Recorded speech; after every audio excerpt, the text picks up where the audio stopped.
ఎక్కడ వారం అక్కడే మన గృహాల్లో ఉండిపోవాల్సిన పరిస్థితులు. ఎంతో ఆశ ఉండి దేవుని మందిరానికి వెళ్ళాలి, దేవుని మందిరంలో కనపడాలి, దేవుణ్ణి స్తుతించాలి, దేవుణ్ణి ప్రార్థన చేసుకోవాలనే ఆశ ఉన్నప్పటికీ కూడా దేవుని మందిరానికి రాలేని పరిస్థితులను మనం ఎదుర్కొన్నాం. కనుక దేవుని వాక్యంలో కూడా సెలవిస్తూ ఉన్నాడు. దేవుడు ఎప్పుడో రాయించుంచాడు, దినములు చెడ్డవి గనుక సమయమును పోనీయక సద్వినియోగపరుచుకుంటూ అజ్ఞానుల వలె కాక జ్ఞానుల వలె నడుచుకో. అది దినములు చెడ్డ దినాలు. అవి ఎప్పుడు ఏ సమయంలో ఎట్లా పరిస్థితులు మారుతాయో మనం చెప్పలేం. బహు భయంకరమైనటువంటి అంచె దినాలలో ఉన్నాం మనం. అపాయకరమైనటువంటి కాలము వచ్చేసిందనే మనం నమ్మాలి. ఇటువంటి కాలంలో ఉన్నాం కనుక చాలా జాగ్రత్త కలిగిన వారమై మెలకువ కలిగిన వారంగా మనం ఉండాలి. ఈ సంవత్సరము దేవుడు మనందరికీ ఇచ్చినటువంటి వాగ్దానము ఎంతమంది జీవితాలలో నెరవేర్చబడిందో మిమ్మల్ని మీరు పరీక్ష చేసుకోండి ఒకసారి. వాగ్దానం ప్రభు మనకి సిద్ధపరిచి ఉంచుతాడు. ఆ వాగ్దానం కొరకు మనము నవంబరు డిసెంబర్ మాసంలో మనం సిద్ధపడతాం. నవంబర్లో నుంచి ప్రార్థన చేస్తూ ఉంటారు చాలామంది. ప్రభు నాకు నూతన వాగ్దానం కొరకు మమ్మల్ని సిద్ధపరచండి, నా కొరకు మీరు ఏమి దాచించారో మీ స్వరాన్ని వినిపింపచేయండి అని. మన పరిస్థితులు అవ్వచ్చు, మన ఆత్మీయ జీవితం అవ్వచ్చు, ఏ విధమైనటువంటిదైనా కావచ్చు, కానీ వాటిని బట్టి మనం ఏంటంటే దేవునికి ప్రార్థన చేసుకొని దేవుడు నన్ను ఏ మాట ద్వారా బలపరుస్తాడు, నాకు ఏం చేయబోతూ ఉన్నాడని దేవుడు ఇచ్చేటటువంటి అమూల్యమైనటువంటి వాగ్దానం కొరకు మన అందరం కూడా ఎదురు చూసి ఆయన సన్నిధిలో సిద్ధపడుతూ ఉంటాం. ఆ యొక్క ప్రాముఖ్యమైనటువంటి సమయమే ఈ 31వ తారీఖు. అయితే ఈ సంవత్సరంలో మన జీవితాల్లో దేవుడు ఏ మాట మనకి ఇచ్చాడో ఆ మాటను ఒకసారి మళ్ళీ మీరందరూ జ్ఞాపకం చేసుకోనండి. ఆ మాట ప్రకారంగా దేవుడు మీ జీవితాల్లో నెరవేర్చాడా లేదా? ఒకవేళ నెరవేర్చబడలేదు అంటే కనుక దాని కొరకు ఇంకా నువ్వేం చేయాలి? ప్రార్థన చేసుకోవాలి. అది తప్పకుండా ప్రార్థన చేసుకోవాలి.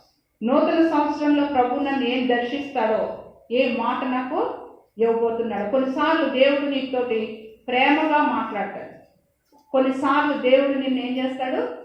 హెచ్చరిస్తాడు, గద్దిస్తాడు. అది నిన్ను ప్రేమతో ప్రేమించి దేవుడు నీ కొరకు ఇచ్చినటువంటి మాట నీ జీవితంలో నెరవేర్చబడినప్పుడు నీకు సంతోషిస్తావు. కొన్నిసార్లు దేవుడు నిన్ను హెచ్చరిస్తాడు, ఈ సంవత్సరం నేను ఇట్లా చేయబోతున్నాను కనుక నువ్వు జాగ్రత్తగా. నువ్వు ఈ మాటను ఎట్లా స్వీకరిస్తున్నావో ఆ హెచ్చరికను కూడా ప్రేమపూర్వకంగా నువ్వు స్వీకరించగలిగిన దానివైతే దేవుళ్ళో నువ్వు ధన్యురాలు అవుతావు. ఈ నూతన సంవత్సరంలో మనకి 2021లోకి వెళ్ళే మనకు దేవుడు 3 మాటలు ఇచ్చాడు. అది అందరి దగ్గర ఉంది కదా, ఇంచుమించు తీసుకుని మీరు వారం 10 రోజులు అవుతూ ఉంది. నేను అనుకుంటున్నాను మీరు అందరు దాన్ని ధ్యానం చేస్తారని నేను అనుకుంటున్నాను. మొదటిది ఏంటండి? అతడు నన్ను ప్రేమిస్తున్నాడు కనుక నేను అతన్ని తప్పించదని. కీర్తనలు 91వ అధ్యాయము 14వ వచనం. నిజంగా మన దేవుడు ప్రేమించాడు కనుకనే దేవుడు మనల్ని తప్పించాడు. ఇక్కడ ఉన్న మనందరినీ దేవుడు ప్రేమించాడా? ప్రేమించలేదా? ప్రేమించాడు కనుకే మనము కరోనా నుండి తప్పించబడ్డాం, మరణము నుండి తప్పించబడ్డాం, వైరస్ నుండి తప్పించబడ్డాం. ఎంత గొప్పవారో దాని నుండి తప్పించబడలేకపోయారు, కానీ మనం తప్పించబడ్డాం. ఈ మాటని మనందరం జ్ఞాపకం చేసుకోవాలి. అతడు నన్ను ప్రేమించుచున్నాడు కనుక నేను అతన్ని తప్పించాను. అది దేవుడు మనల్ని తప్పించాడు కనుకనే మనం ఈరోజు దేవునికి ఏం చేయాలి? కృతజ్ఞతాస్తుతులు చెల్లించాలి. మన పాలనలోకి వెళ్ళిన తర్వాత అసలు మన జీవితాల్లో తప్పించబడిన తర్వాత మనం ఎలా ఉండాలి దేవునికి, ఇంకా నేను ఆ విషయాలు ముందు మాట్లాడతాను. రెండవది ఏంటి? నన్ను ప్రేమించి నా కొరకు తన్ను తాను అప్పగించుకున్న దేవుని కుమారుడు. గలతీయులకు రాస్తున్నటువంటి పత్రిక 2వ అధ్యాయం 20వ వచనం. ఈ భాగం గురించి మనం ఇప్పుడు ధ్యానం చేసుకుందాం. మూడవది, దేవుడు తనను ప్రేమించి వారి కొరకు ఏవి సిద్ధపరిచినా అవి కంటికి కనబడలేదు. దేవుడు సిద్ధపరిచినవి కొన్నిసార్లు కంటికి కనపడవు, చెవికి వినపడవు, హృదయానికి గోచరము కావు. ఆయన కార్యాలు అట్లా ఉంటాయండి. అది దేవుడు నీ కొరకు మన కొరకు ఏం సిద్ధపరిచాడో అది విధేయమైన ఆయన సన్నిధిలో నీవు నేను కూడా హృదయపూర్వకంగా మోకరించి నీ చేతులు ఆయన వైపు చాచి నీవు ఎదురు చూడగలిగిన దానివైతే, నీ కనులకు కనపడనటువంటివి, నీ హృదయానికి గోచరం కానటువంటివి కార్యాలు ప్రభు నీకు సిద్ధపరిచి నీకు బయలుపరుస్తాడు.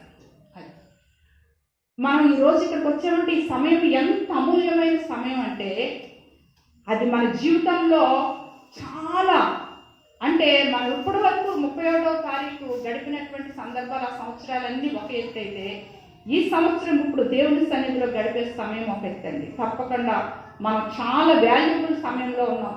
ప్రతి సెకండ్ మనకు చాలా విలువైనటువంటిది అనమాట. కనుక ఈ సమయంలో మీరు ఏ ఆలోచనలు ఆలోచించద్దు, ఏ తలంపులు కలిగి ఉండద్దు. ఎందుకంటే మనకి ఇవ్వబడిన సమయమే బహు తక్కువ. అది మనకు పర్మిషన్ కూడా ఎక్కువ సమయం లేదు. మనకు ఉదయం 5 వరకు ఉండేవాళ్ళం, ఇప్పుడు అది సమయం కూడా తగ్గిపోయింది. మనకు ఎంతో ఇష్టం ఉండి ఉండాలన్నా ఇక్కడ చాలా కష్టమైనటువంటి పరిస్థితులు. కనుక మనం త్వరగా ముందుకు వెళ్ళిపోదాం. కనుక మీ ఆలోచన తలంపులన్నిటినీ, ఏ విధమైన భారము మీకు ఇంటి దగ్గర ఉన్నా దాన్ని పక్కన పెట్టండి. కొద్ది సమయం మాత్రం మీ మనస్సును మాత్రం దేవుని వైపే పెట్టండి. అటు ఇటు తిరగద్దు, అటు ఇటు చూడొద్దు. దేవుని మాటల వైపే మీరు మనస్సును ఉంచండి.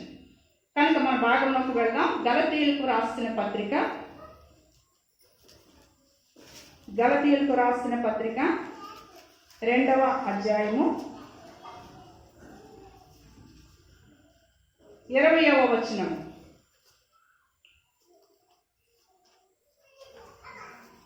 అందరూ కలిసి చదువుదాం. గలతీయులకు రాసిన పత్రిక 2వ అధ్యాయము 20వ వచనం. నేను క్రీస్తుతో కూడా సిలువ వేయబడి ఉన్నాను, ఇకను జీవించువాడను నేను కాను, క్రీస్తే నాయందు జీవించుచున్నాడు. నేనిప్పుడు శరీరమందు జీవించుతున్న జీవితము నన్ను ప్రేమించి నా కొరకు తన్ను తాను అప్పగించుకొనిన దేవుని కుమారుని అందరి విశ్వాసము వలన జీవించుచున్నాను. చిన్న ప్రార్థన చేసుకుందాం. మహాగణుడైన మా ప్రియమైన తండ్రి, మీ పరిశుద్ధమైన ఉన్నతమైన అతి శ్రేష్టమైన నామం కొరకే వందనాలు చెల్లిస్తూ ఉన్నాం.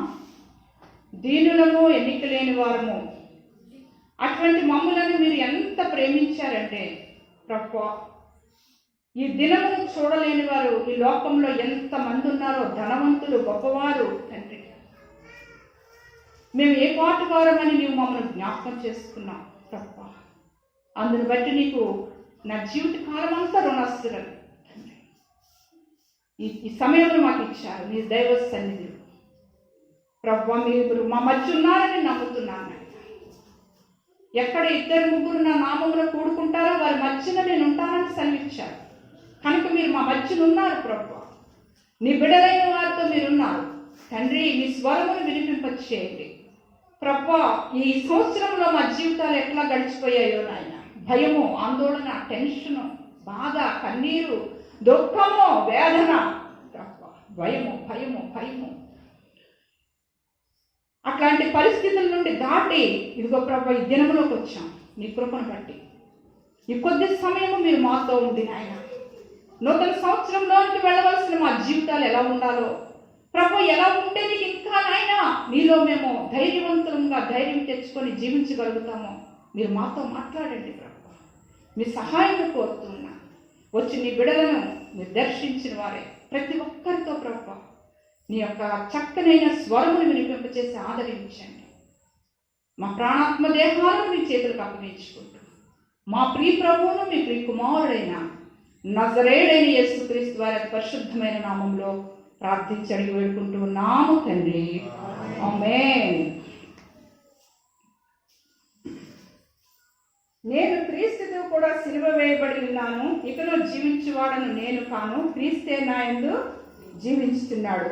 నేను ఇప్పుడు శరీరమందు జీవించుతున్న జీవితము నన్ను ప్రేమించి నా కొరకు తను తాను అప్పగించుకుని నా దేవుని కుమారుని అందరి విశ్వాసము వలన జీవించుతున్నాను. ఎవరు చెప్తున్నారండి మాటలు? అపోస్తలుడైనటువంటి పౌలు భక్తుడు చెప్తూ ఉన్నాడు. ఒకప్పుడు తన జీవితము వేరు, ఇప్పుడు తన జీవితము వేరు. నేను క్రీస్తుతో కూడా ఏం వేయబడ్డాడట? సిలువ వేయబడ్డాడు. సిలువ వేయబడ్డాడు. కుమారుడిగా ఈ భూమి మీదకి వచ్చాడు. ఆయన దేవుని చిత్త ప్రకారం ఏదైతే ఉందో అది భూమి మీద నెరవేర్చుటకు గాను తనను తానుగా తగ్గించుకున్నవాడు. తండ్రికి వ్యతిరేకంగా ఏ మాత్రము తన ఇష్టాన్ని నెరవేర్చుకోని వాడుగానే జీవించాడు ఆయన. అటువంటి మంచి మాదిరికరమైనటువంటి జీవితాన్ని ఆయన మనందరికీ మన ముందుంచి వెళ్ళాడు. ఆయనలో జీవిస్తున్నటువంటి నీవు నేను కూడా అదే ప్రకారం జీవించాలని ఆయన ఉద్దేశం. ఎందుకంటే ఇక్కడ అపోస్తలుడైనటువంటి పౌలు భక్తుడు తన సౌలు జీవితంగా వెనుకటి జీవితంలో తను ఉన్నప్పుడు ఎలా జీవించాడో మనందరికీ తెలుసు. మనం చదువుకున్నాం, చాలాసార్లు తెలుసు మనకు సౌలు జీవితం గురించి. పౌలుగా మారి నూతనమైనటువంటి హృదయంలోనికి వచ్చిన తర్వాత, దేవుని తన హృదయంలోనికి అంగీకరించి స్వీకరించుకున్న తర్వాత తను జీవించినటువంటి జీవితం ఎట్లాంటి జీవితం అంటే, దేవుడు ఏ రీతిగా అయితే ఈ భూమి మీద తను తాను తగ్గించుకొని బ్రతికాడో అట్లాంటి సాధు స్వభావమైన జీవితంలోకి జీవించాడండి ఈ భక్తుడు. అంటున్నాడు, క్రీస్తుతో కూడా సిలువ వేయబడి ఉన్నాను. అది మన జీవితంలో మొదట మనం కూడా ఎట్లా ఉండాలండి? మన సొంత తలంపులు కాదు, సొంత ఆలోచనలు కాదు, సొంత నడిపింపు కాదు. అది కొన్ని మన సొంత ఇష్టాలని ఈ లోకంలో మనం ఏం చేసుకోవాలంటే సిలువ వేసుకోవాలి. అది నువ్వు అట్లా సిలువ వేసుకోకుండా కనుక దేవుని వెంబడించాలంటే మాత్రము నీవు సరైనటువంటి మార్గం గుండా వెళ్ళలేవు. అది నువ్వు గమ్యస్థానం చేరలేవు. క్రీస్తుతో కూడా సిలువ వేయబడినటువంటి జీవితం అనుభవంలో పౌలు భక్తుడు మన ముందున్నాడు. ఇంకేమంటున్నాడు చూడండి, ఇక నువ్వు జీవించేవాడను నేను కాను, క్రీస్తే నా యందు జీవించుతున్నాడు. ఎందుకంటే దేవుని అంత మాదిరికరంగా తన ముందుకు తీసుకోగలుగుతూ ఉన్నాడంటే మనం చూద్దాం. చూడండి, అపోస్తల కార్యములు 3వ అధ్యాయము, అపోస్తల కార్యములు 3వ అధ్యాయము 4వ వచనం చదవండి. 14వ వచనం చదవమ్మా. 14వ వచనం.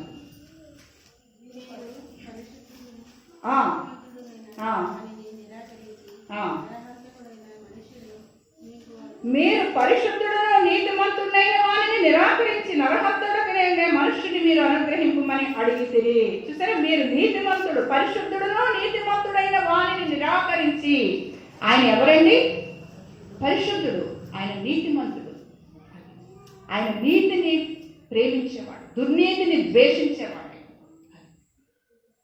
ఆయన పరిశుద్ధుడు గనక నీ జీవితము నా జీవితము కూడా అట్లాంటి పరిశుద్ధమైనటువంటి జీవితములో మనము జీవించాలని ఆయన యొక్క ముఖ్య ఉద్దేశమైనది. ఆయనలో కొన్ని మంచి లక్షణాలు మనం బయట పరిశుద్ధ గ్రంథంలో చూసుకుందాం. యోహాను రాసిన పత్రికలో మరొక మాట చూద్దాం. చూడండి, యోహాను సువార్త 14వ అధ్యాయము, 17వ అధ్యాయము 4వ వచనం చదవండి. తీసిన వారు గొప్పగా చదివేయండి. ఎవరైనా సరే సహకరించండి. తీసిన వారి త్వరగా చదవడానికి ప్రయత్నించండి.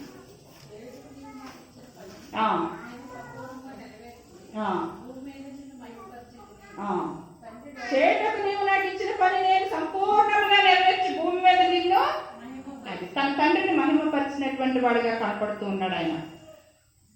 తర్వాత ఎఫెసీయులకు రాసిన పత్రికలో మనం చూస్తే, ఎఫెసీయులకు రాసిన పత్రిక 5వ అధ్యాయము 25వ వచనం.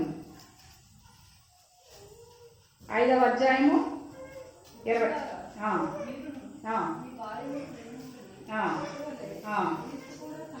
సంఘాన్ని ప్రేమించేటటువంటి మనస్సు.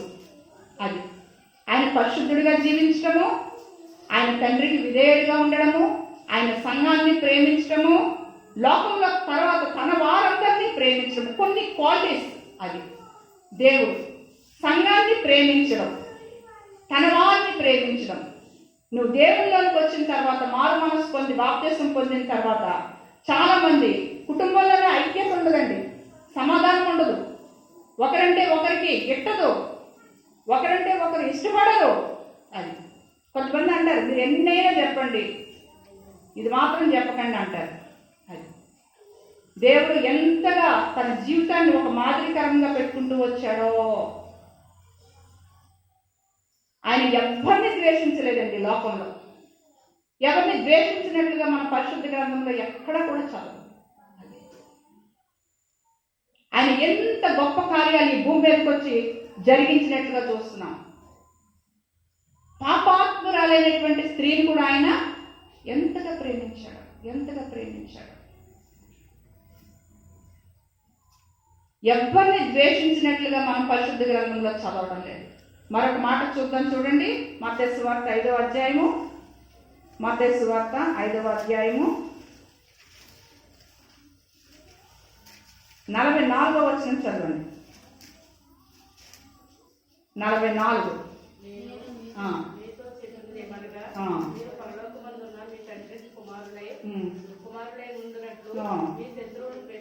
మీరు పరలోకమందున్న మీ తండ్రికి కుమారులై ఉండినట్లు మీ శత్రువులను ప్రేమించుడి. అది ఆయన శత్రువులను ప్రేమించాడా లేదా? ఈ లోకంలోకి వచ్చి ప్రేమించాడు. ఆయన్ని సిలువ వేయడానికి తీసుకెళ్ళడానికి వచ్చినటువంటి ఆ బందిపోటు దొంగలు, అది వెంటనే శిష్యుడు ఏం చేశాడు? నా తండ్రిని తీసుకెళ్తారా అని వెంటనే అది బల్లెతో కొట్టగానే చెప్పు, కత్తి చేత పట్టువాడు కత్తితోనే నశిస్తాడు అని చెప్పి ఎంత ప్రేమగా తనని ప్రేమించి తను కూడా విధేయుడిగా వెళ్ళినట్టుగా చదువుతూ ఉంటాం. శత్రువులను ప్రేమించడం, నిన్ను ప్రేమించిన వారినే నువ్వు ప్రేమించడం ద్వారా నీకు ఏ ఉపయోగము ఉండదు. అది మన ద్వేషించి మన పక్కన పెడుతున్నటువంటి వారిని మనం ప్రేమించామనుకోండి, ఆ ప్రేమ చాలా విలువైనదిగా దేవుని దృష్టిలో కనపడుతుంది. అది క్రైస్తవమైన మనకు అసలు చాలా మందికి అర్థం కావట్లా, ఆ మర్మం తెలియట్లేదు. మన ఎవరు ప్రేమిస్తారో వాళ్ళకింటికే వెళ్తూ ఉంటాం, వాళ్ళనే ఎక్కువ ఆదరించి వాళ్ళ కొరకే ఇదవుతూ ఉంటాం అన్నమాట. దేవుడు అట్లా ఒప్పుకోవట్లా, శత్రువులను ప్రేమించినట్లుగా. చూసారు ఇక్కడ చదువుతున్నా, పరలోకమందున్న మీ తండ్రికి కుమారులై ఉంటున్నట్లు. నీవు పరలోకమందున్న దేవుని కుమార్తెగా కుమారుడిగా పిలువబడాలంటే నీవేం చేయాలట? శత్రువుని ప్రేమించాలట. అది మనం ఇక్కడ నేర్చుకోవాలి. అసలు మనం ఇక్కడికి రావడమో, మన సమయాన్ని ఇంతగా ఇక్కడ హెచ్చించడమో, ఎంతో సమయాన్ని ఇక్కడ గడపడము ఏంటంటే పరిశుద్ధ గ్రంథంలో దేవుని యొక్క జీవితము, మాదిరైన జీవితాన్ని నేర్చుకోవడానికే మనం ఇక్కడికి వస్తున్నాం. ఈ లోకంలో ఆ మనుషులు దేవుని ఎరగినటువంటి వారు ఉన్నట్టుగా, వారు నడుచుకున్నట్లుగా, వారి విధానం ప్రకారంగా, వారి ఆలోచనల ప్రకారంగా నీవు నేను వెళ్ళడం ద్వారా మన ప్రయాసంతో వ్యర్థమైపోతుంది. బాప్తిసం పొందినంత మాత్రాన పరలోక రాజ్యం చేరమండి. కొన్ని ఉన్నాయి దేవుడు మనకు విధించినటువంటివి. వాటిని జాగ్రత్తగా మనం ఏం చేయాలంటే దాన్ని ఆస్వాదించి మనం అన్వయించుకొని జాగ్రత్తగా దానిలో మనం నడవాలి. నువ్వు అలా నడపగలిగిన దానివైతేనే దేవునికి ఇష్టాలుగా ఉంటావు. నువ్వు పరలోకానికి చూసావా? ఆయనకి ఇక్కడ ఎంత మంచి మాట చూడండి, మీ తండ్రికి కుమారులై ఉండినట్లు. లేకపోతే నువ్వు కుమార్తెవు కుమారుడుగా ఉండలేవు. నువ్వు కనుక నీ తోటి సహోదరిని ప్రేమించలేకపోతే చాలా కష్టం. నువ్వు ఇక్కడే ప్రేమించలేకపోతే మరి అక్కడ ఎలా స్థానాన్ని మనం పొందుకోగలుగుతాం? అది నీ ఇంట్లో వారైనా సరే, నీ బంధువులైనా సరే, నీ ఇరుగు పొరుగు వారైనా సరే, నీ సంఘమైనా సరే, ఎవరైనా సరే మనం నేర్చుకోవాలి. మరొక మంచి లక్షణం ఆయనలో ఉన్నటువంటిది చూడండి, ఆయన చిన్న పిల్లలను ఎంతగా ప్రేమించాడో చూడండి. యోహాను సువార్త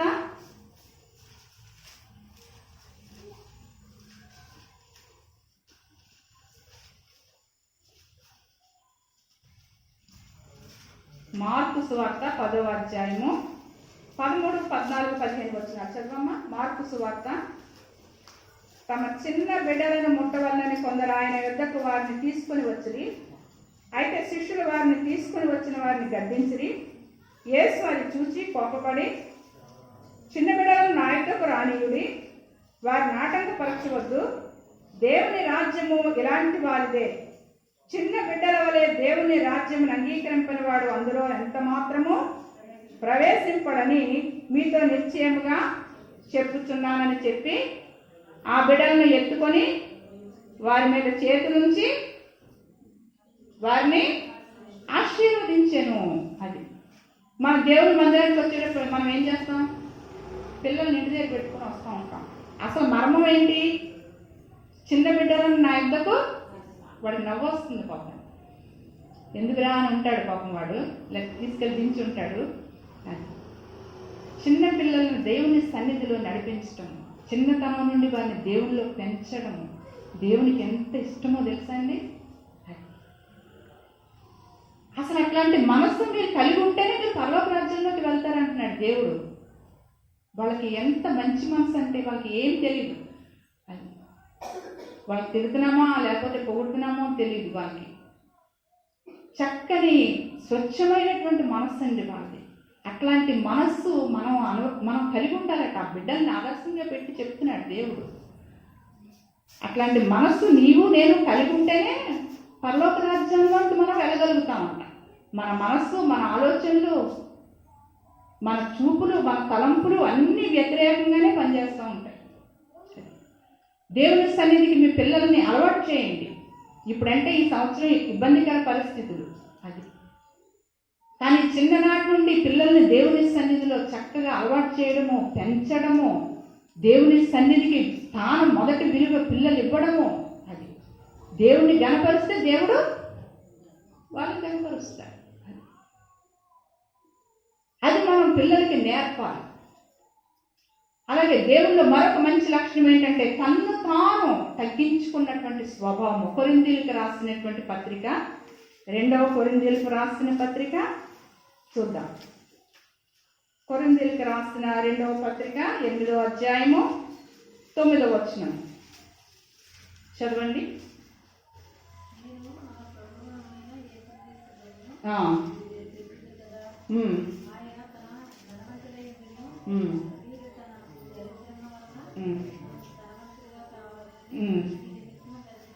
దరిద్రుడు ఆయన. చూసారా? మీరు మన ప్రభు అయిన యేసుక్రీస్తు కృపను ఎరుగుదురు కదా. ఆయన ధనవంతుడై ఉండి మీరు తన దారిద్ర్యము వలన ధనవంతులు కావాలనని మీ నిమిత్తము నువ్వు నేను మనందరము ధనవంతులు కావాలని ఆయన ఈ లోకంలోకి వచ్చి ఎట్లా ఉన్నాడటండి? దరిద్రుడుగా, దీనుడుగా, దీనత్వం వహించిన వాడిగా జీవించాడండి. ఈరోజు మనం ఇలా ఉన్నామంటే ఆయన దీనమైన మనస్సును బట్టి మనము ధనవంతులుగా ఉన్నాం లోకంలో. చాలామంది అనుకుంటారు వాళ్ళకు ఉన్నటువంటి ఇల్లు మాకు లేదు, లేకపోతే వాళ్ళకు ఉన్నటువంటి సదుపాయాలు మాకు లేవు, వాళ్ళకు ఉన్నటువంటి బంగారం మాకు లేదు అని లోకంలో ఒక వ్యక్తుల్ని చూసుకుంటూ మనం అనుకుంటూ ఉండొచ్చేమో. కానీ దేవుడు అంటున్నాడు, దేవుని దృష్టిలో నువ్వు చాలా ధనవంతురాలు. ఈరోజు ఎంతో మందికి లేనటువంటిది దేవుడు నీ కొరకు, నా కొరకు, మనందరి కొరకు ప్రాణం పెట్టాడు. నన్ను ప్రేమించి నా కొరకు తన్ను తాను అప్పగించుకొనినా. మీరందరూ అనుకోవాలి, దేవుడు నన్ను ప్రేమించి తన్ను తాను దేనికి అప్పగించుకున్నాడండి? ఆయన దేనికి అప్పగించుకున్నాడు? సిలువకు, శ్రమకు, బాధకు, అవమానానికి, నిందకు, హింసకు, మరణానికి అప్పగించుకున్నాడు. చూసారా? ఎప్పుడైనా అసలు అటువంటి థాట్ కలిగి ఉంటామా? మనం క్రైస్తవులమే. మనకు బాగా బిజీ లైఫ్ అయిపోయిందండి. ఎంత బిజీ లైఫ్ అంటే అసలు ఆలోచించడానికి, ప్రశాంతంగా బైబిల్ చదవడానికి కూడా, ధ్యానం చేయడానికి, దాన్ని మనసును పెట్టుకోవడానికి కూడా ఖాళీ లేని పరిస్థితులు అయిపోయింది మన జీవితానికి. నన్ను ప్రేమించి నా కొరకు తన్ను తాను ఆయన తన్ను తాను అప్పగించుకోకపోతే ఈరోజు నేను ఇక్కడ ఉండేదాన్ని కాదు. నన్ను ప్రేమించాడు, నా కొరకు నిందలు పొందాడు, అవమానం పొందాడు, ఉమ్ము వేయించుకున్నాడు, కొరడాతో కొట్టించుకున్నాడు, పొడవబడ్డాడు, ఏడవబడ్డాడు. తన శరీరం అంతా కూడా తన యొక్క మాంసం నుండి దేహంలో తన యొక్క శరీరము వేరుపరచబడింది. తన దేహంలో ప్రతి రక్తము ధారలుగా ప్రవహించిందండి. ఎంతగా తగ్గించుకున్నాడో చూడండి. నోరు తెరవలేదు.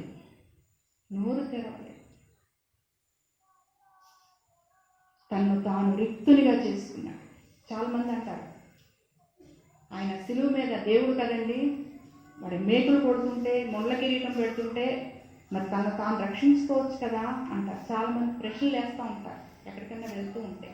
అది తను తాను రక్షించుకోగలిగితే ఈరోజు నువ్వు నేను ఇక్కడ మనం ఉండేవాళ్ళం కాదు. సర్వపాప పరిహారం రక్త ప్రోక్షణం అవశ్యం, తద్రక్తం పరమాత్మేన పుణ్యదాన బలియాగం. అది సర్వ మానవుల యొక్క పాపము పరిహరించబడాలంటే రక్తం చిందించబడాలి. ఆ రక్తం ఎటువంటిదై ఉండాలి? కోడెల రక్తము, గొర్రెల రక్తము, మేకల రక్తమై ఉండకూడదు. పరిశుద్ధమే అయినటువంటి తద్రక్తం పరమాత్మైన పుణ్యదాన బలియాగం. అది పరమాత్ముడిదై ఉండాలి, పరిశుద్ధుడిదై ఉండాలి, నీతిమంతుడిదై ఉండాలి. అటువంటి నీతిమంతుడిగా ఆయన ఈ భూమి మీదకి వచ్చి మన సర్వ మానవాళి పాపమును పరిహరించడం కొరకు ఆయన శిలువ మీద బలి అయిపోయాడు. అట్లాంటి దేవాది దేవుని కొరకు మనం ఏం చేయగలుగుతున్నాం అమ్మా? ఆయన నిన్ను నన్ను కోరేది ఈ లోకంలో ఏమీ కోరట్లేదు. ఆయనకి కొంత సమయం కూడా మనం ఇవ్వలేకపోతున్నాం. కష్ట దినాల్లో దేవుని పరిశుద్ధ మందిరానికి సమయానికి రావడము ఆయన ఘనపరచడం, సమయానికి ఆయన సన్నిధిలో కనపడడం, ఆయనకి ఎంతో విలువివ్వడము. అది నిన్ను కోరేది ఆయన నీ నుండి ఏమీ కాదమ్మా. ఈ లోకంలో నువ్వు ఏమి ఇచ్చినా ఆయనకి సంతోషపరచు.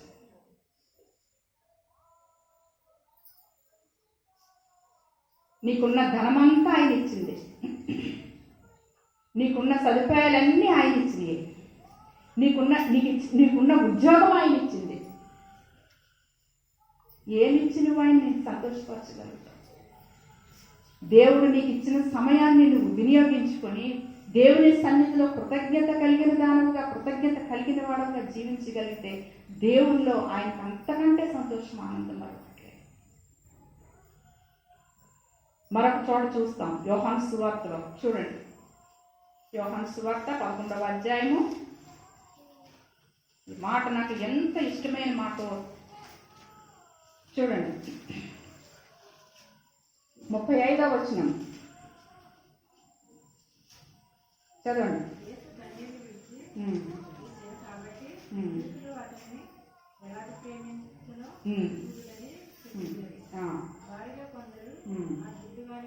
యేసు కన్నీళ్లు విడిచాను. దేవుని కుమారుడిగా భూమి మీదకి వచ్చి అనేక అద్భుతాలు, అనేక ఆశ్చర్యకార్యాలు చేస్తూ ఉన్నాడండి. ఆయన దెయ్యాలు పట్టిన వారిని దెయ్యాల నుండి విడిపిస్తున్నాడు. గుడ్డిగా గుడ్డితనంతో ఉన్న వాళ్ళకి చూపించాడు, కుంటి వాళ్ళకి నడకిచ్చాడు, బాగు చేశాడు. అనేక మందిని ఏం చేశాడు? శిష్యులుగా రక్షించాడు. ఆయన ఈ లోకంలో మరణం నుండి, యాతన నుండి అనేక ఆత్మలను రక్షించాడండి. ఆయన సమరయ స్త్రీ, పాపాత్మురాలైనటువంటి స్త్రీని కూడా ఆయన ఏం చేశాడు? ఎంతగా ప్రేమించి ఆత్మను రక్షించాడు. మాట్లాడకండి, వాళ్ళ ఇంటికి వెళ్ళకండి అంటారు కొద్దిమంది. దేవుల్లో ఉన్న మనము వాళ్ళు వీళ్ళనే భేదం ఏమి ఉండదండి. దేవుడు అందరి కొరకు తన ప్రాణం పెట్టాడు. నీ కొరకు, నా కొరకు, ధనవంతుల కొరకే కాదు, గొప్ప కులస్తుల కొరకే కాదు, లేక కవలన వర్గానికే కాదండి. ఆయన అందరినీ ప్రేమించినటువంటి మనస్సు కలిగిన వాడిగా ఉన్నాడు. ఆయన యేసు కన్నీరు విడిచాను. ఆయన కన్నీరు విడవాల్సిన పరిస్థితి ఎందుకు వచ్చింది? ఎంత ప్రేమ నీ మీద! నిన్ను ప్రేమించాడు కనుకనే కన్నీరు కార్చాడు. అక్కడ కష్టం ఉంది, మరణ పరిస్థితులు, మరణించాడు. లాజరు అంటే చాలా ఇష్టం ఆయన. లాజరు కూడా యేసుప్రభుని ఎంతో ప్రేమించినవాడు. లాజరు మరణం ఉందని ఆయనకు తెలీదా? తెలుసు. ఆయన వచ్చిన తర్వాత మరియా మార్త బాధపడుతూ, దుఃఖపడుతూ, అయ్యో ప్రభువా, నువ్వు ఇక్కడ ఉంటే నా తమ్ముడు మరణించుండేవాడు కాదయ్యా, ఇప్పుడు వచ్చావా? 4 దినాలు అయిపోయింది అని ప్రశ్నిస్తున్నారు. 4 దినాలు కాదు, 40 దినాలైనా ఆయన వచ్చి ఏం చేయగలడు? లేపగలిగిన సమర్థుడు. అక్కడ ఎరగేరా వాళ్ళు.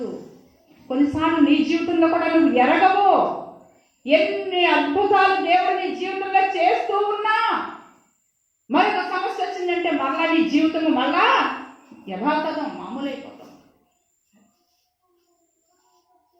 ఎన్నిసార్లు ప్రభు నిన్ను జ్ఞాపకం చేసుకొని నువ్వు అడిగిన దానికంటే ఊహించిన దానికంటే అధికమైనటువంటి కార్యాలు నీ కుటుంబంలో చేసినా మళ్ళా దేవుడు చేస్తాడో చేయడోనండి, ఇస్తాడో ఎవడోనండి, ఏమోనండి నాకు అస్సలు అర్థం కావట్లేదండి, మళ్ళా సమస్య వచ్చిందండి అంటారు.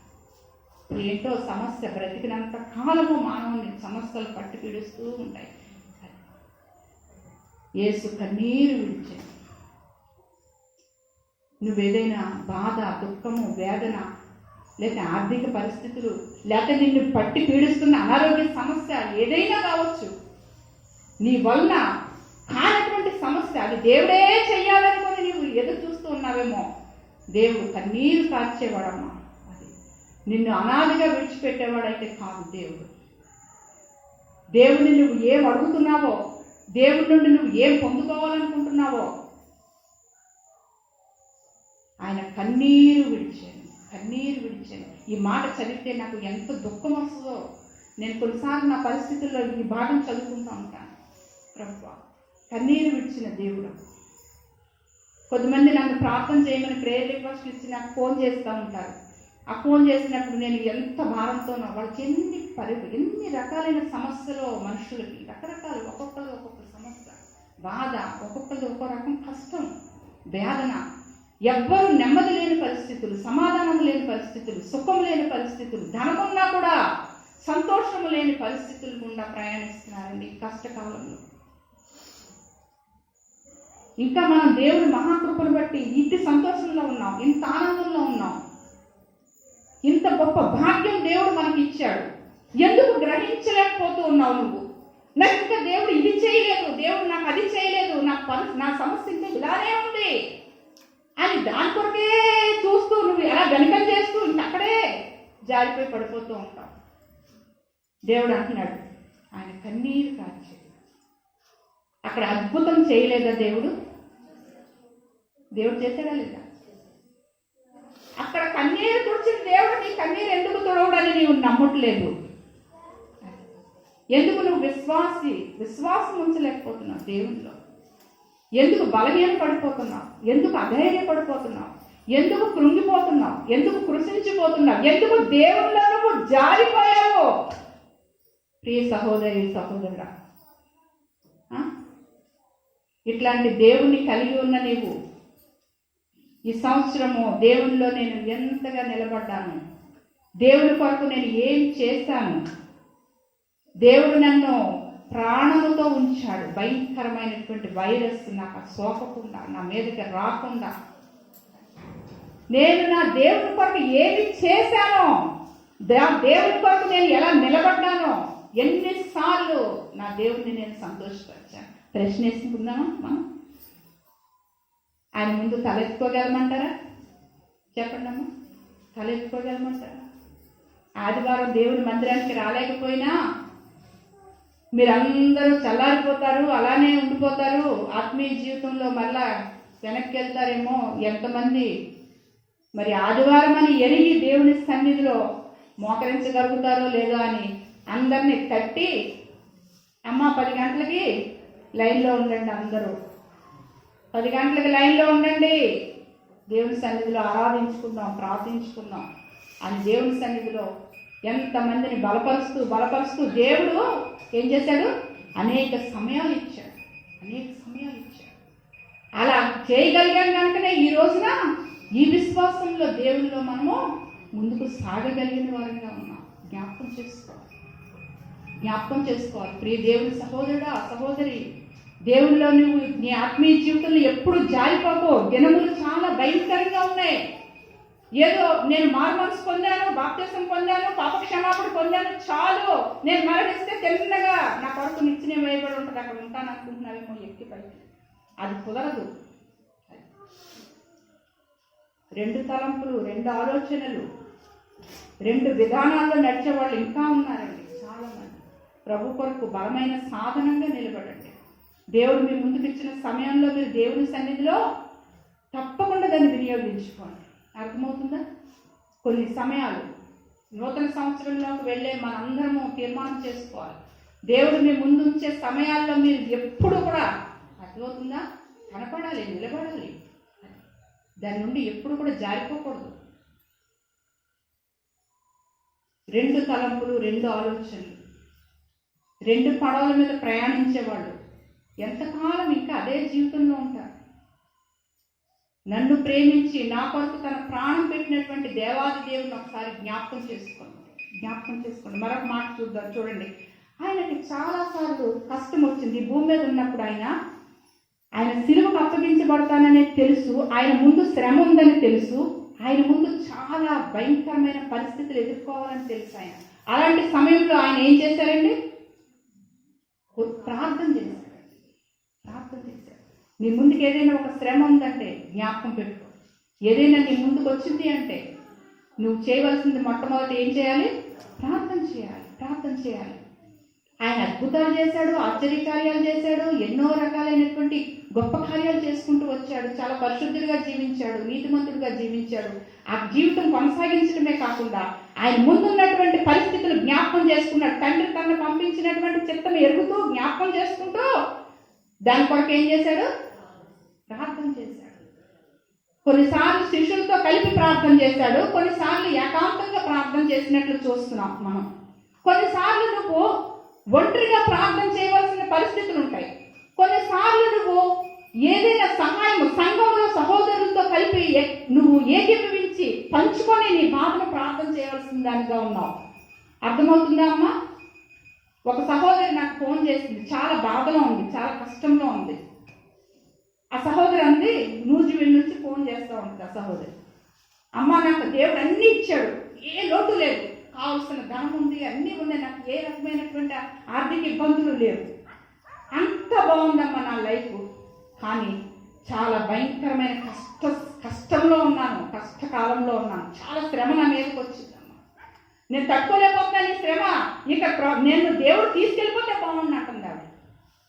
ఎవరో నా ఫోన్ నెంబర్ ఇస్తే ఆ నెంబర్ పాపం నా నెంబర్ కాంటాక్ట్ చేసి నాకు ఫోన్ చేస్తాను, బాధ అంతా చెప్తాను. రాత్రి 11, 12 అయ్యేది కొన్నిసార్లు. అప్పుడు నేను ఆమెకి మరణించాలి, నేను చనిపోవాలి, నేను బ్రతకూడదనే మైండ్ సెట్లోకి వచ్చేసిందండి ఆవిడ. ఎందుకో దేవుడు అలా కనెక్ట్ చేశాడు. ఆమెతో ఒక రాత్రి ఎంత టైం అయ్యేదో దేవుని వాక్యాలు తీసి మాట్లాడి బలపరిచి అట్లా ప్రార్థన చేస్తూ ఉండేదాన్ని. ఇది నీకు దేవుడు పెట్టిన పరీక్షే. అర్థమవుతుందమ్మా? నీకు అన్నీ ఉన్నాయి కానీ నీలో ఏం లేదు, దేవుళ్ళ విశ్వాసము, బలము, నీకు దేవుళ్ళ ఆత్మీయ ఎదుగుదల లేదు. అందుగురించే దేవుడు ఈరోజు నీతో మాట్లాడుతున్నాడు. ఈ లోకంలో అవన్నీ ఉన్నా నీకు నెమ్మది లేదు, కానీ ఇప్పుడు నువ్వు దేవునితో కనెక్ట్ అవ్వాలి. ఎవరితో కనెక్ట్ అవ్వాలి? దేవునితో కనెక్ట్ అవ్వాల్సిందే. నువ్వు దేవుని మనస్సుకు దగ్గర అవ్వాలి. మనోనేత్రాలతో నువ్వు దేవుని చూడాలి. ఏకాంతంగా ప్రార్థించుకో. ఈ సమయం ప్రభు నీకు ఇచ్చాడు అనుకో, అంతే. నీ కన్నీరంతా కుమ్మరించుకో దేవుని సన్నిధిలో. దేవుడు తప్పకుండా నీ కన్నీటిని తుడుస్తాడు, నీ దుఃఖ దినాలు సమాప్తం చేస్తాడు, నీకు జాబ్ దొరుకుద్ది అన్నాను. ఆమె ఇంచుమించు 1 నెల రోజులు అవుతుందేమో, నాకు నిన్న మొన్న కాల్ చేసింది ఆమె. దేవుడు నన్ను జ్ఞాపకం చేసుకున్నాడమ్మా, ఈరోజు నాకు చాలా సంతోషంగా ఉంది. నేను నిజంగా మరణిస్తే ఈ సంతోషం అంతా పోగొట్టుకుని ఉండేదాన్ని. నిజంగా మీరు చెప్పినట్లుగానే నా జీవితం దేవునికి బాగా దగ్గరైంది. ఈ శ్రమ ద్వారా నేను వాక్యం లోతులోకి వెళ్ళగలిగాను, దేవునితో సంబంధం కలిగి ఉన్నాను. ఈరోజు నిజమైనటువంటి విశ్వాసిగా బ్రతుకుతున్నాను. దేవుళ్ళో ఏదో ఉన్నాను కానీ ఏదో అలా నామమాత్రపు క్రైస్తవురాలుగా వెళ్ళిపోయాను. ఎంత సంతోషంతో నాకు ఫోన్ చేసి చెప్పింది, నాకు చాలా సంతోషమైంది. నా ప్రయాస వ్యర్థం కాలేదు. ఆమె కొరకు నేను ప్రార్థించిన ప్రార్థన వ్యర్థం కాలేదు. ఫోన్లే ఒక ఆత్మ అది మరణం నుంచి తప్పించబడింది, దేవునికి దగ్గరైంది, కనెక్ట్ అయింది. చాలా సంతోషం. విజయం వచ్చిందని ఎంతో సంతోషించి ఆనందించానమ్మా నేను. తర్వాత ఆయనలో ఏముందండి? సాత్వికుడు, దీనత్వము, దీన మనస్సు కలిగినటువంటి వాడిగా ఉన్నాడు. ఆఖరిగా ఒక మాటను చదివించి నేను ముగించేస్తాను. కొలస్సీలకు రాసినటువంటి పత్రికలో ఆ మాటను మనం చదువుకొని మన జీవితాలు అట్లా ప్రభుకు దగ్గరగా ముందుకు సాగిపోతాం. 2వ అధ్యాయము 6-7 వచ్చినాలు చూడండి. చదవండి అమ్మా. అంగీకరించిన విధముగా ఆయన యందు వేరు మారిన వారై ఇంటి వలె కట్టబడుచు మీరు నేర్చుకునే ప్రకారముగా విశ్వాసమందు స్థిరపరచబడుచు కృతజ్ఞతాస్తుతులు చెల్లించుటయందు విస్తరించుచు ఆయన యందు నడుచుకొనుడి. కావున మీరు ప్రభు అయిన క్రీస్తు యేసును అంగీకరించిన విధముగా ఆయన యందు వేరు పారిన వారే ఇంటి వలె కట్టబడుచు. అది ఆయన ఎట్లా ఉండాలంటే క్రైస్తవ జీవితం వేరు పారిన జీవితం వలె ఉండాలి. ఇంటి వలె కట్టబడాలి. ఒక ఇల్లు కట్టుతామంటే ఎట్లా కట్టుకుంటామండి మనం? ఎలా పడితే అలా కడితే ఇల్లు నిలబడుతుంది అంటారా? ఫౌండేషన్ ఎంత స్ట్రాంగ్గా వేయాలో దాన్ని. దీనికి ఫౌండేషన్కే చాలా ఖర్చు. ఎందుకంటే ఇక్కడ నేల సరైనటువంటిది కాదు. దీని భవిష్యత్తు మనం చూడక్కర్లా. పైకి వెళ్ళే కొద్ది ముందు కాలము దృష్టిలో పెట్టుకొని చేసినటువంటి పని. విశ్వాస జీవితంలో నువ్వు కూడా ఎట్లా ఉండాలట? ఇంటి వలె కట్టబడిన దానిగా ఉండాలి. వేరు పారిన దాని వలె ఉండాలి. తర్వాత మీరు నేర్చుకునే ప్రకారంగా విశ్వాసమందు స్థిరపరచబడుచు కృతజ్ఞతాస్తుతులు చెల్లించుటయందు. గట్టిగా చదవండి. మాట చదవండి, గట్టిగా చదవండి. విస్తరించుచు ఆయన యందుండి కృతజ్ఞతాస్తుతులు చెల్లించుచు.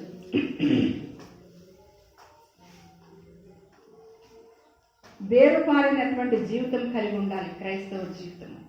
ఇంటి వలె కట్టబడినటువంటి జీవితమై ఉండాలి క్రైస్తవ జీవితము.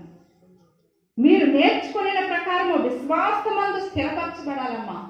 అది నీలో స్థిరత్వము లేదనుకో ఏ కార్యాలని చూడలేము.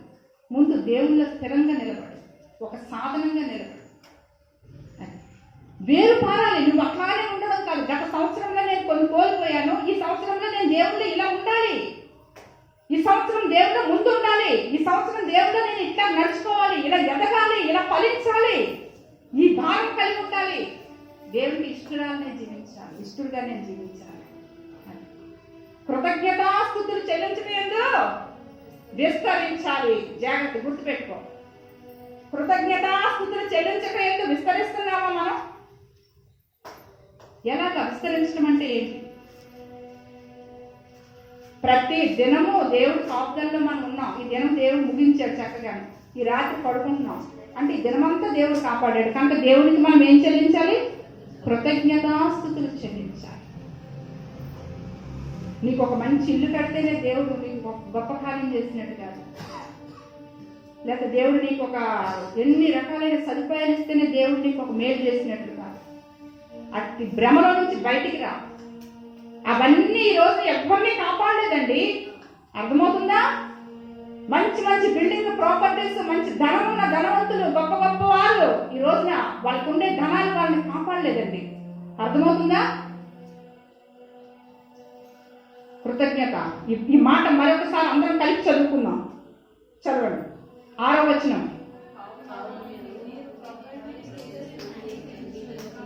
ఆయన యందు వేరుపారిన వారై ఇంటి వలె కట్టబడుచు మీరు నేర్చుకున్న ప్రకారము విశ్వాసమందు స్థిరపరచబడుచు కృతజ్ఞతాస్తుతులు చెల్లించుటయందు విస్తరించుతూ. ఆయన యందు ఈ జీవితము నూతన సంవత్సరంలోకి వెళ్ళే మనము అర్థమవుతుందా? జాగ్రత్తగా కలిగి ఉండాలి. అది ఇట్లా కలిగి ఉండటం వరకు దేవుడిని మనం అడిగి సిద్ధపడి ముందుకు సాగిపోదాం. దేవుడి మాటలు దీవించి ఆశీర్వదించుగా.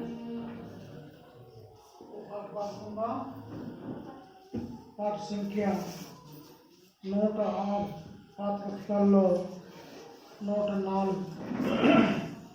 సర్వకృపానిధి యగు ప్రభువా, సకల చరాచర సంతోషము స్తోత్రము చేసి స్తుతించదము, సంతోషముగా నేను పొగడేదను.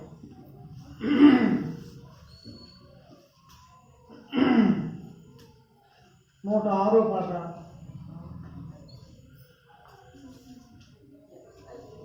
నూట 104. సర్వకృపానిధి యగు ప్రభువా, సకల చరాచర సంతోషమా స్తోత్రము చేసి స్తుతించదము, సంతోషముగా నేను పొగడెదను. హల్లెలూయా హల్లెలూయా హల్లెలూయా అని పాడేది.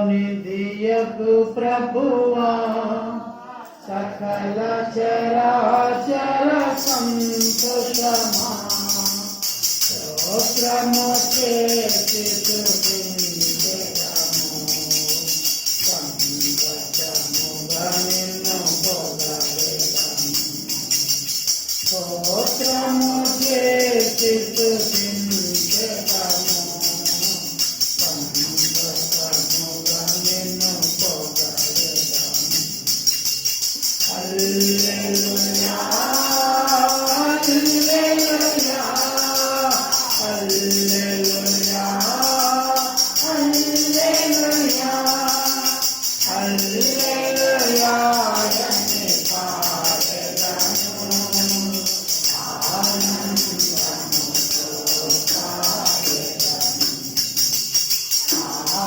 ఆనందముతో పాడెదను ప్రేమించి నన్ను ప్రేమితో నన్ను రక్షించితివి ప్రేమించి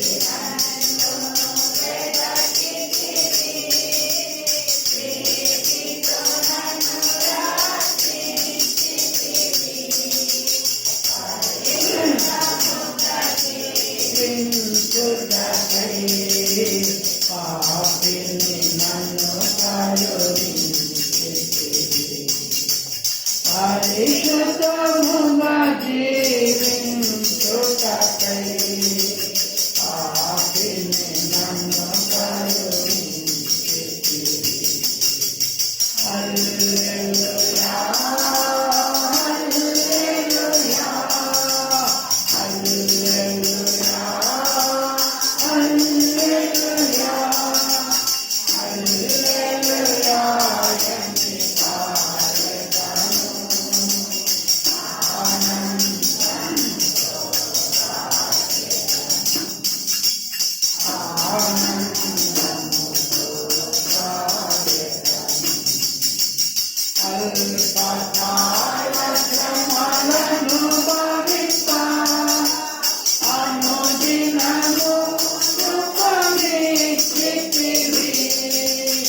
అల్పకాల శ్రమలను భవిస్తా అనుదినము కృపనిచ్చితివి నా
ఆసక్తి అన్న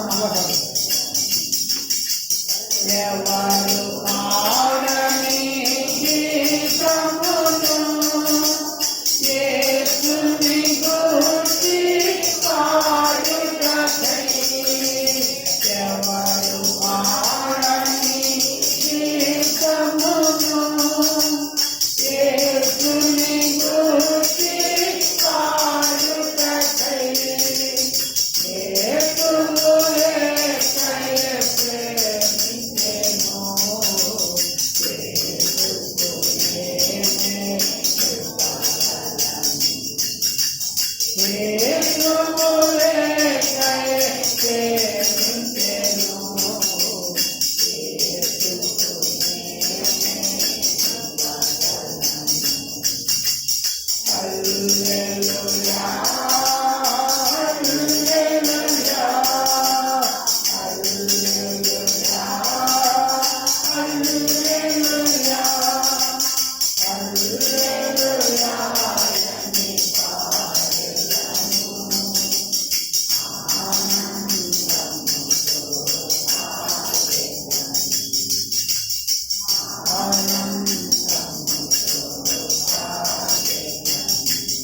చాలా మందికి తెలియని విషయం, దేవుడు నన్ను ప్రేమిస్తున్నాడు.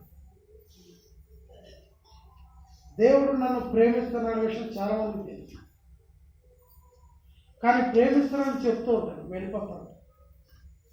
దేవుడు నన్ను ప్రేమిస్తూ ఉన్నాడు, దేవుడు నన్ను ప్రేమిస్తున్నాడు. మనం చాలాసార్లు వింటూ ఉంటాం, చాలా చోట్ల రాయబడిందని చదువుతూ ఉంటాం. యోహాను సువార్త 3:16 దేవుడు లోకముని ఎంతో ప్రేమించాడు. ఈరోజు చాలామంది ఉంటారు, దేవుడు మరి ఇలాగండి అలాగండి. దేవుడు ఎవరో తెలియదు. దేవుడు భూలోకములను వచ్చి 2000 సంవత్సరాలైంది. ఎప్పటికీ మానవుడికి అది ప్రశ్న, ఎవరు దేవుడు తెలియదు, ఎవరు నిజమైన దేవుడు తెలియదు.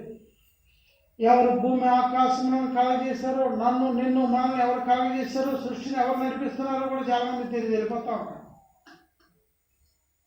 ఒకనొక రోజు వస్తుంది, ఒకనొక రోజు వస్తుంది. ఇప్పటికే వస్తున్నాయి కదా మనకు అనేకమైన రోజులు కదా. 12 దాటితే ఎవరు రోడ్డు మీద ఉండకూడదు, ఉంటే శిక్షార్హులు. మీరు వదిలేం కదా అని వెళ్ళారనుకోండి, తిరుగుతుంటారు బయట. మేము ప్రార్థనకి వెళ్ళామంటే ఎవరు వెళ్ళమని అంటారు. మేము ప్రార్థనకి వెళ్ళామంటే ఫలానా మంది అంటే నేను ఇప్పుడు ఎవరన్నామని ఉండమన్నాడు కదా అంటారు. అప్పుడు మీరు జవాబు ఏం చెప్తారు, పాస్టర్ గారు వదిలేసారని వచ్చేసామని అంటారు. అంటే పాస్టర్ దేవుడు దొరుకుతాడు, ఇంకా ఎవరు దొరకదు. అది ఆ పక్కింటి వాళ్ళు వెళ్ళిపోమన్నారంటే కర్రేసి వస్తాడు. పక్కింటి వాళ్ళు ఎదురు చెప్పాలి. దేవుడు నిన్ను ప్రేమించాడు, దేవుడు నన్ను ప్రేమిస్తున్నాడు, దేవుడు లోకమును ప్రేమిస్తున్నాడు. ఎందుకు ప్రేమిస్తున్నాడు?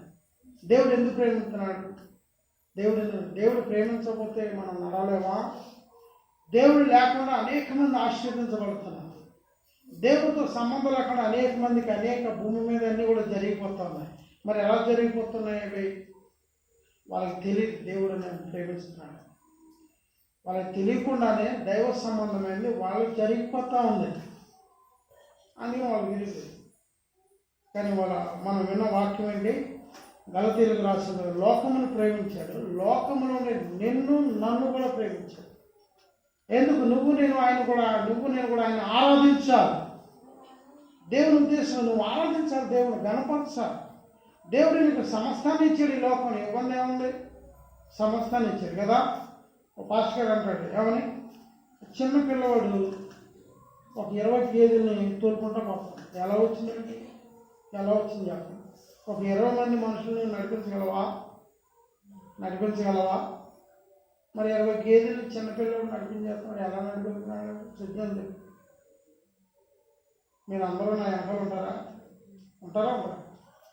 చెప్పండి. మరీ చెబుతారా? మీరు అందరూ నా వెనకాల ఉంటారా? ఇప్పుడు మన తాడేపులు కూడా వెళ్ళాలంటే బస్సు మీద కాదు, లేదు అనుకుంటే వెళ్ళాలి. ఆస్టర్ లోనైతే వేసారు, నన్ను వేస్తారు బాబు, ఆ మూడు పళ్ళు ఉన్నాయి, రేపు చూద్దామని అంటారు కదా. మరి యేసు ప్రభువుని పట్టుకోవడానికి వచ్చినప్పుడు కూడా అందరూ చలాచిటి అయిపోయారు. అదో మా అమ్మ కూడా దిగా, దేవుడు నిన్ను ప్రేమించాడు, నన్ను ప్రేమించాడు, లోకమును ప్రేమించాడు. ఆ లోక ప్రేమలో నుండి దేవుడు నిన్ను నన్ను ప్రేమించి ఏం చేశాడు? అప్పగించుకున్నాడు. మన ఆరాధన ఏంటి? ప్రభు నా కొరకు నువ్వు అప్పగించుకున్నావు. శిక్ష నాకు రావాలి, శ్రమ నాకు రావాలి, బాధ నాకు కావాలి నాకు, కానీ నువ్వు తీసుకున్నావు బాధ, నువ్వు తీసుకున్నావు శ్రమ. కాబట్టి నేను రక్షించబడ్డా, విమోచించబడ్డా. నేను నీ వాడు, నువ్వు నా దేవుడు. ఈ భావాన్ని ఎప్పుడు మనం మర్చిపోతే ఇంకా దేవుడితో నీతో ఉన్నది పెద్దగా మర్చిపోకుండా గుర్తుపెట్టుకుని వెళ్తున్నావు అనుకో, దేవుడు నీ తర్వాత నీ పిల్లల్ని జ్ఞాపకం పెట్టుకుంటూ గుర్తుపెట్టు. అబ్రహాం, ఈ రోజున అబ్రహాంతో మనకి సంబంధం లేదు. యూదులు యెరూషలేములో ఉన్నారు, వాళ్ళకి మా తాతయ్య అంటారు, వాళ్ళు మా మొత్తం తాతయ్య అంటారు. మన వాళ్ళు అబ్రహాం మా తాతయ్య అన్నాం అనుకోండి, అక్కడికి వెళ్ళి వాళ్ళు ఊరుకోరు. ఎందుకు ఊరుకోరు? మా వాళ్ళు, మేము అబ్రహాం సంతానం, మా తాతయ్య. కానీ దేవుడు నీకు నాకు ఇచ్చిన ఆధిక్యత ఏంటి? అబ్రహాము పేరు తలస్తే చాలు నీకు నాకు ఆశీర్వాదం. వాళ్ళు ఒప్పుకున్న వాళ్ళు ఒప్పుకోరు. అబ్రహాం మీ భూతాత, మా భూతాత. అబ్రహామును ఆశీర్వదించిన వాడు నన్ను ఆశీర్వదిస్తాడు, అబ్రహామును ఆశీర్వదించిన వాడు నన్ను దీవిస్తాడు. కాబట్టి మన ఆరాధన ఏంటి? దేవుడు లోకమును ప్రేమించాడు, మంచిది. లోకములో నిన్ను నన్ను వ్యక్తిగతముగా ప్రేమించాడు. మనం తెలుసుకోవాలి, వ్యక్తిగతముగా నిన్ను నన్ను దేవుడు ప్రేమించాడు. ఎందుకు ప్రేమించాడు? యోహాను రాసిన 3వ అధ్యాయం, యోహాను సువార్త 3వ అధ్యాయం 16వ వచనంలో ఏం రాయబడి ఉంది? ఎందుకంటే మనం మౌన ఆరాధనకు వెళ్తాం, బయట ఎవరో చెప్పడానికి లేదు. మౌన ఆరాధన, ఇందాక మౌన ప్రార్థన ఎలా చేస్తామో అలాగే మౌన ఆరాధన ఒక 10 నిమిషాలు అందులో వెళ్దాం. యోహాను సువార్త 3వ అధ్యాయం 16వ వచనం ఏం చెప్తుంది? దేవుడు లోకమును మనం వర్ణించలేము, దేవుని ప్రేమను వర్ణించలేము. మనం వల్ల కాదు. నువ్వు రాత్రంలో కూర్చున్నా, 2 రోజులు కూర్చున్నా, సంవత్సరం కూర్చున్నా, దేవుడి ప్రేమకి ఇదే అని నువ్వు చెప్పినా కూడా ఇంతే. సముద్రంలోకి నీటిని తోడుతా ఉన్నావు అనుకుని ఖాళీ చేసేయాలి, మీరు తెలివైన వాళ్ళే కాదు. శుద్ధంగా ఖాళీ చేయగలమా? అత్యంత పసిఫిక్ మహాసముద్రం, అత్యంత లోతైనటువంటి, మనం దాని డెప్త్ను కూడా ఐడెంటిఫై చేయలేం, అంత లోతుగా వెళ్ళినాం. ఇంకెప్పుడు తోడతాం మనం? అదే మరి నక్షత్రాలు లెక్క పెట్టేయగలను, నేను కంప్యూటర్ ఆన్ చేస్తాను, నేను లెక్క పెడతాను, కనబడుతుంది కదా లెక్క పెట్టింది. ఏదో 1, 2, 3, 4, 5, 6, 7, 8, 9, 10 అయిపోతుంది. ఎవరో నేను పిలుస్తాడు, మొబైల్ రాదు ఆకట్టు ఎప్పుడో లెక్క పెట్టాను మనకేమో. దేవుడు లోకంలో నిన్ను ఎంతో ప్రేమించాడు. The God so loved to you. అది ఎవడు ప్రేమించాడు? ఎందుకు ప్రేమించాడు? చదవండి అక్కడ. ఆయన తన అద్వితీయ కుమారునిగా పుట్టినవాని యందు విశ్వాసం ఉంచు ప్రతి వాడును నశింపక, everyone should perish the world. అందరూ నశించిపోయేవాళ్ళు. ఈ ప్రపంచంలో ఎవరు ఉంటారు? అందరూ కాలగర్భంలో కలిసిపోయేవాళ్ళే. కానీ నశించకూడదు. నేను, నువ్వు, మనము నశించకూడదు. నశించకుండా ఉండాలి అంటే ఆయన చేర్చుకోవాలి, ఆయన అంగీకరించాలి. ఇదిగో దావీదు పట్టణం ముందు రక్షకుడు నేడు మీ కొరకు, నా కొరకు, మన కొరకు పుట్టి ఉన్నాడు. సంతోషకరమైన సువర్తమానం ప్రపంచానికి అంతా. కాబట్టి నశింపక నిత్య జీవము పొందునది. కాబట్టి అందుకు నశించకూడదు మనం. అందుకని ఆయన నిన్ను నన్ను ప్రేమించాడు. లోకం అలా నశించుకోకూడదు, నశించుకోకూడదు కదా. మరి అమెరికాలో ఒక చర్చిలోకి వెళ్తే 2, 3, 4 ఉంటారు, 200 మంది చర్చిలు. అలా ఫోటోలు ఉంటాయి. ఇదిగో నీళ్ళు ఎక్కడ ఈ కూర్చున్నాడు ఎక్కడ వాళ్ళందరూ కరోనాతో వెళ్ళిపోయారు. ఫోటోలు ఉంటాయి, వాళ్ళు వెళ్ళిపోయారు, కరోనా పట్టిపోయారు. కాబట్టి నశించుకో. కాబట్టి దేవుడు నిన్ను ప్రేమించాడు, నన్ను ప్రేమించాడు, లోకమును ప్రేమించాడు. ఈ ప్రేమను ఎవరైతే తెలుసుకుంటున్నారో వాళ్ళకి అది అర్థం. నువ్వు ధ్యానిస్తే నీకు అర్థం. ఆలోచించుతావు, నన్ను ప్రేమించి నేను నశించుకోను, నేను నిత్యజీవం పొందా. ఎప్పుడు ఉండాలి, ఎప్పుడు ఉండాలి, ఎప్పుడు ఉండాలి, ఎప్పుడు దేవుని స్తుతించాలి. ఒక రక్షించబడిన వాడు కేవలం ఇక్కడే కాదు, దేవుని స్తుతించాలి. ఆఫ్టర్ హిస్ డెత్, చనిపోయిన తర్వాత కూడా దేవుని స్తుతిస్తాం. చనిపోయిన తర్వాత కాబట్టి ఇక్కడ స్తుతిస్తాము, ఇక్కడ కనబడుతుందా, అక్కడ కనబడం. ఇక్కడ మనకు కొంత అర్థం అవుతుంది, అక్కడ మనకు అర్థం కాదు. కాబట్టి దేవుడు నన్ను ప్రేమించి నా కొరకు తను తాను అప్పగించుకున్నాడు కనుక నేను ఇక్కడ ఉన్నాను, దేవుని సన్నిధిలో ఉన్నాను. దేవుడు నాకు ఆరాధించే సమయం ఇచ్చాడు, దేవుడు స్తుతించే సమయం ఇచ్చాడు, దేవుడు గణపరిచే సమయం ఇచ్చాడు. అట్లాగే మనం కొద్ది సమయం టైమర్ ఆన్ చేస్తాను. ఒక 10 నిమిషాలు పెట్టు మౌన ఆరాధన. మనం కళ్ళు మూసుకొని జాగ్రత్తగా ప్రభా నన్ను ప్రేమించావు, నువ్వు నన్ను ప్రేమించావు, నన్ను ప్రేమించి నాకు రావాల్సిన శిక్ష, నాకు రావాల్సిన మరి ఏదైనా సరే నువ్వు భరించి నన్ను విడిపించు. కాబట్టి నీకు వందనములు. ఇట్లాగ నేను భూలోకములో కొనసాగుతున్నంత కాలము నేను స్తుతిస్తూ వెళ్ళటకు మీరు సహాయపడుతున్నారు, ఎంతవరకు నన్ను తీసుకొచ్చారు అని మీ మనస్సులోనే మన దేవుడైన ప్రభువుని ఆరాధిద్దాం, కనపరుద్దాం, మహిమపరుద్దాం. టైమర్ ఆన్ చేస్తున్నాను. ఇందాక మౌన ప్రార్థన ఎట్లాగైతే మౌనంగా ఉండి మనం దేవునికి ప్రార్థన చేసామో, కడుక్కున్నాము, అట్లాగే దేవునికి స్తుతించడం ద్వారా దైవాశీర్వాదములు పొందుకోగలిగినట్లు కొద్ది సమయం మనం ఆరాధనలో వెళ్దాం. ఎవరు పాడని గీతమును యేసుని గూర్చి పాడుటకై, ఎవరు పాడని గీతమును యేసుని గూర్చి పాడుటకై, హేతువులే